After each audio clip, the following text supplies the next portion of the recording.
Mohammed, thanks for your time. We appreciate it. So you're saying the Mpianzi incident should lead to all governing bodies relooking at their governance processes. What do you think should change? Yeah, thank you, Sean, for having me this afternoon. And first and foremost, I'd like to, on behalf of the Institute of Directors, pass on our condolences to Enoch's family because any loss of life is just unacceptable in this day and age. Going on to the governance processes, we're fairly passionate about governance processes within schools at the IOD South Africa. And we believe that, if there's an effective governance structure in place and the governing body of the school, which is the ultimate authority in this regard, if they are following strict governance procedures and protocols and assessing risks, then ideally this should not be happening in the South African or the worldwide environment. So do you think that this school governing body actually failed in their oversight role? It would be hard to, assess that. I mean, we're not the judge and jury, but what we read in the media is obviously there have been breakdowns in policies, processes, and procedures.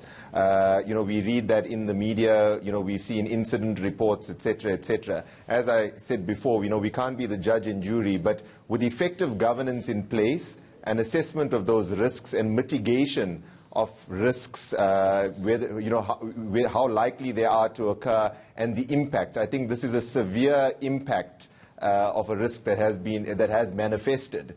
If everything is looked at clearly, mistakes can and still would occur, but we need to put all the provisions in place to ensure that we are adequately governing the school, assessing our risks, and mitigating those risks most importantly.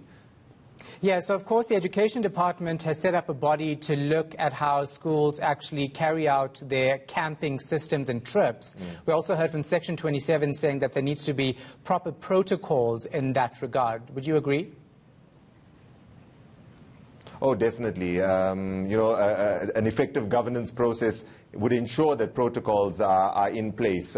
Simple protocols like, roll calls, for example. That should have been assessed at a much higher level. Governance is a culture.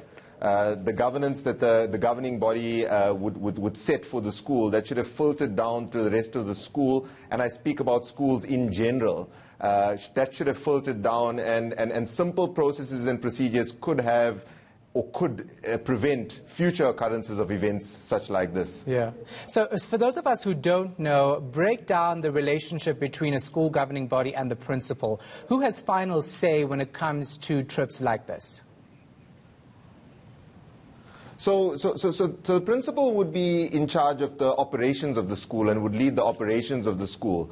The governing body is essentially, one authority higher than the principal. I would assume that the granularity of a trip such like this wouldn't make its way to the governing body per se. This would be within the ambit of the principal and his staff within a school.